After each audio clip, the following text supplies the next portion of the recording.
پچھلے ایک ہفتے سے بہرحال ایک اور پروپیگنڈا بھی کر رہے ہیں. 2 دفعہ تو انہوں نے مجھے بھی مار دیا ہے. ہر دن سوشل میڈیا پہ ایک پروپیگنڈا چلا دیا ہے کہ اس پر حملہ ہو گیا اور وہ ٹارگٹ کلنگ میں زخمی ہو گیا ہے. کل بھی جب میں بنیر گیا تھا، جب وہاں سے واپس آ رہا تھا، اور وہ پھر جب توڑا کوریدا ان کو تو پتہ چلا کہ یہ میسج سب سے پہلے یہ سرکاری گروپس میں سرکولیٹ کیا گیا، اس کے بعد پھر سوشل میڈیا میں آیا. تو یہ جو ان کے طریقہ واردات ہیں یہ ویل نون ہے، اتنی دفعہ وہ کر چکے ہیں. نکات پہ آ گئی تھی تو پھر میں نے بتایا خود ان سے راہ جدا کر لی تھی، کیونکہ اس وقت ہمیں اندازہ ہو گیا تھا کہ کس ٹریک پہ یہ لوگ چل رہے ہیں.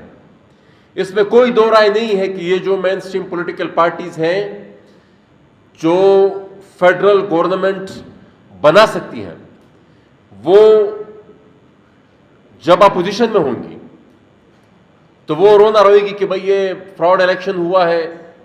فارم 47 کا الیکشن ہوا ہے. لیکن یہ جماعتیں پھر جب وفاق میں آئیں گی تو پھر اسی طریقے سے آئیں گی اور پھر اس پورے پروسیس کا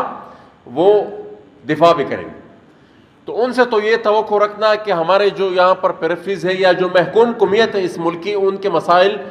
وہ حل کر پائیں گے، تو میرے خیال میں یہ تو اپنے ذہنوں سے ہم نے یہ بات نکال لینی چاہیے. ہمارا جو اپنا مسئلہ ہے اس پہ بڑی بہترین طریقے سے اس کو ایکسپلین کیا ثنا بلوچ صاحب نے کہ ہمارا مسئلہ پاکستان کا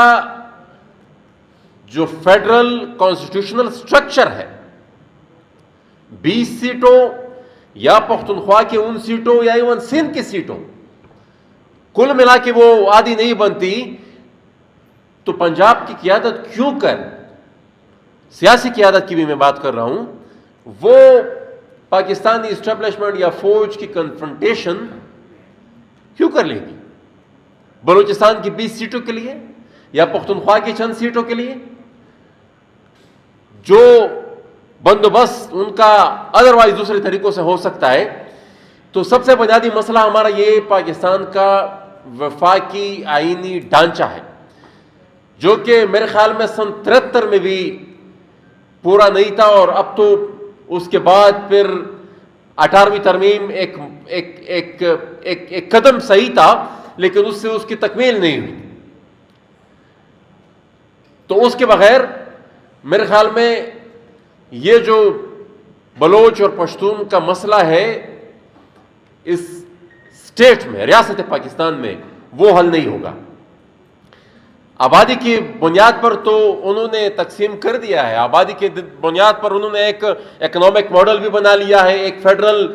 جو میجورٹیرین ایک سٹرکچر ہے وہ بھی دے دیا ہے، لیکن وہ اس آبادی میں بھی وہ گڑبڑ کر رہے ہیں.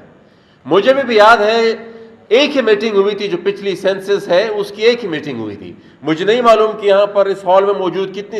اور سیاسی قائدین اس میں موجود تھے، لیکن میں خود اس کا حصہ تھا اس میٹنگ کا. ایک میٹنگ ہوئی تھی اور اس میٹنگ میں جو ہمیں پریزنٹیشن دی گئی تھی، اس پریزنٹیشن کے حساب سے، اس پریزنٹیشن کے مطابق بلوچستان کی آبادی ڈبل ہو گئی تھی، اور ہماری پختونخوا کی آبادی میں بھی کافی اضافہ ہوا تھا، سندھ کی آبادی میں بھی کافی اضافہ ہوا تھا. اور پھر اچانک اسمبلی کی تحلیل سے ایک دن بعد وہ جو سینسس کا رزلٹ پھر سامنے آتا ہے وہ پھر بالکل ہو بہو ایسا تھا جو اس سے پہلے سینسس کا ہوا تھا. مطلب اس کی انجینئرنگ کچھ اس طریقے سے کی گئی کہ اس میں سیٹ ایڈجسٹمنٹس میں کوئی فرق نہیں آئی، اور وہ پھر جو تھوڑی بہت پنجاب کی میجورٹی ادروائز کم ہونی تھی وہ بھی، اس کو بھی انہوں نے پروٹیکٹ کیا. تو ہر ایک ایکشن جو یہاں پر ہو رہا ہے اس ملک میں وہ کسی طریقے سے بھی ایک حقیقی فیڈریشن کا ایک عمل نہیں ہو سکتا، اور نہ اس انداز سے وہ ہوتا ہے کہ یارا یہ یہاں پر جن لوگوں کے اختیار میں یہ ملک ہے وہ حقیقی معنوں میں اس فیڈریشن کو آگے لے کر جانا چاہتے ہیں. تو اس میں میرے خیال میں ہمارے آپس میں اس میں بڑی کلیئرٹی ہونی چاہیے کہ اس سے کم کسی چیز پر، ایک نئے سوشل کانٹریکٹ کے علاوہ کسی بھی چیز پر، کسی کم چیز پر اگر ہم یہاں سے اٹھیں گے تو میرے خیال میں یہ ایک فیوٹائل ایکسرسائز ہوگی. بس ٹھیک ہے، یہاں پر ہم آئے، یہاں پر تقاریر ہوئی اور اس سے آگے بات پڑے گی، وہاں سے بھی بڑے مثبت قسم کے بیانات آئیں گے، لیکن پھر حقیقت میں انہوں نے جو کرنا ہے کریں گے پھر وہ وہی. یہ تو ایک فیڈرل جو ہمارا جو لانگ ٹرم مسئلہ ہے، جس طرح حیدرآباد رضوی صاحب نے کہا کہ کچھ شارٹ ٹرم سولوشنز اور کچھ لانگ ٹرم اس ملیٹنسی کے حوالے سے بھی، مائنز اینڈ منرلز کے حوالے سے بھی، پروونشل آٹونمی کے حوالے سے بھی، جتنے بھی جو پیرافریز کے مسائل ہیں، جو محکوم قومیتوں کے یہاں مسائل ہیں، چاہے گلگت بلتستان کے ہیں، چاہے بلوچستان کے ہیں، چاہے پختونخوا کے ہیں، وہ اس بنیادی چینج کے بغیر وہ آ نہیں سکتے۔ ایک تو یہ مسئلہ ہو گیا۔ دوسرا، چونکہ اس پہ کافی تفصیلی بحث ہوئی، اس لیے میں فوکس تھوڑا ملیٹنسی پہ رکھوں گا، کیونکہ بنیادی ایشو جس سے یہ پروسیس انیشیٹ ہوا، جس کے نتیجے میں آج یہاں پر بیٹھے ہیں، وہ دہشت گردی کا ہے۔ جس طریقے سے مولانا خان زیب کی شہادت ہوئی، ان کو ٹارگٹ کلنگ میں مارا گیا، دیکھیں ہم بطور ایک سیاسی ورکر کے، میں یہ سمجھتا ہوں، اور یہ ایک جنرل کنسنسس ہے امانگس جنرل پبلک، کہ یہ اسٹیٹ کنٹرولڈ اور اسٹیٹ پلانڈ سارا ایک ڈرامہ ہے۔ یہ جتنی بھی دہشت گردی کے واقعات ہوتے ہیں، جتنا بھی ایک پورا لمبا سائیکل چلا، یہ ساری ہماری ریاست کرا رہی ہے، اور ان کا اپنا تھوڑا بہت ان کا لوکل ایک اسٹریٹجک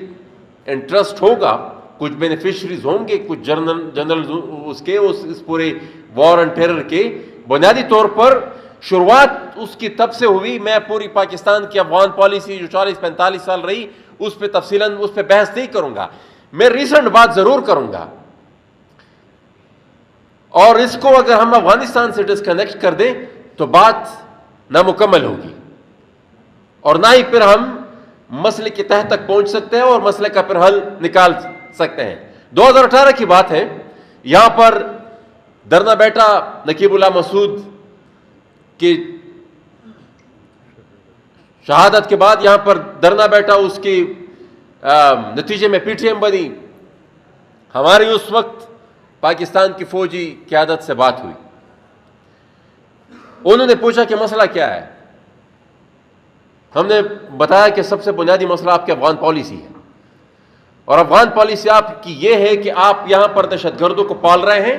ان دہشت گردوں کے ذریعے آپ افغانستان کو بھی ڈسٹیبلائز کر رہے ہیں، اور وہ دہشت گرد پھر یہاں پر ان کے جو شاگرد ہیں وہ یہاں پر بھی بدامنی پھیلاتے ہیں۔ تو یہ جو ایک دہشت گردی کا بزنس ہے، اس کو ختم کرنا ہوگا۔ ہمیں اس وقت پھر یہ بتایا گیا کہ یہ جو ڈیپ اسٹیٹ، یہ اسٹریٹجک ڈیپتھ، یہ چیزیں یہ ختم ہو چکی ہیں، یہ ہماری غلطیاں تھیں، ان غلطیوں سے ہم نے سبق سیکھا ہے، اور آئندہ ہم اپنی ان پالیسیز کا اصلاح کریں گے۔ 2018 کی بات ہے، فاسٹ فارورڈ آگے چلتے ہیں، افغانستان کے فال آف کابل سے چند مہینے پہلے نیشنل سیکیورٹی کی ایک میٹنگ ہوتی ہے، وہی فوجی جو کمانڈ ہے، جو آئی اور ان کے جو سربراہان ہیں، تھوڑے بہت ان کے رینک شاید بدلے ان کے لیے آرمی چیف وہی تھے، دوبارہ وہی بریفنگ دیتے ہیں، لیکن بریفنگ کا کرکس پھر یہی ہوتا ہے کہ فال آف کابل ہونے والا ہے۔ میں نے اس میں بھی یہ پوچھا کہ آپ لوگوں نے تو فیصلہ کر لیا ہے کہ بھائی فال آف کابل از اوبویس، یہ ہوگا، تو پھر آپ کیوں کر ہمیں اس پر دھوکہ دینے کی کوشش کر رہے ہیں کہ بھئی آپ کی کوئی سپورٹ نہیں ہے ان کے ساتھ؟ اور پھر میں نے اس وقت آرمی چیف کو کہا کہ 3 سال پہلے بھی آپ نے کہا تھا کہ ہم نے سپورٹ چھوڑ دی ہے، میں نے کہا ابھی بھی آپ سپورٹ کر رہے ہیں۔ میں نے کہا 1 ہفتے پہلے میں کورم جا رہا تھا، وہاں پر یہ سیکٹیرین کانفلکٹ کے حل کے لیے اپنی کوشش وہاں پر کر رہا تھا، مجھے کورم ڈسٹرکٹ کورم کے گیٹ وے پر روک دیا گیا، اور میں جب وہاں پر کھڑا تھا میرے پاس ہی ایک کالی شیشے کی گاڑی آگے چلی گئی، اور اس پہ پیچھے لکھا ہوا تھا کہ بدری لشکر، اور یہ افغان طالبان جو کلم کلا پھر رہے تھے۔ اور میں نے کہا وہ جو سول ایڈمنسٹریشن کے لوگ تھے وہ میرے ساتھ کھڑے تھے، میں نے پوچھا کہ آپ مجھے تو روک رہے ہیں، لیکن جن لوگوں کی وجہ سے آپ کہہ رہے ہیں کہ آپ کو خطرہ ہے، ان کو تو آپ نے چھوڑا ہوا ہے، ان بیچاروں کے پاس کیا جواب تھا؟ تو میں نے اس وقت بھی آرمی چیف صاحب سے کہا کہ یہ آپ ہمیں بتا کچھ اور رہے ہیں، کر کچھ اور رہے ہیں وہاں پہ۔ چلتا رہا سلسلہ، سپورٹ شامل تھی، بڑھتی گئی، اتنی حد تک بڑھی کہ آخر میں فائنلی فال آف کابل ہوا، اور طالبان نے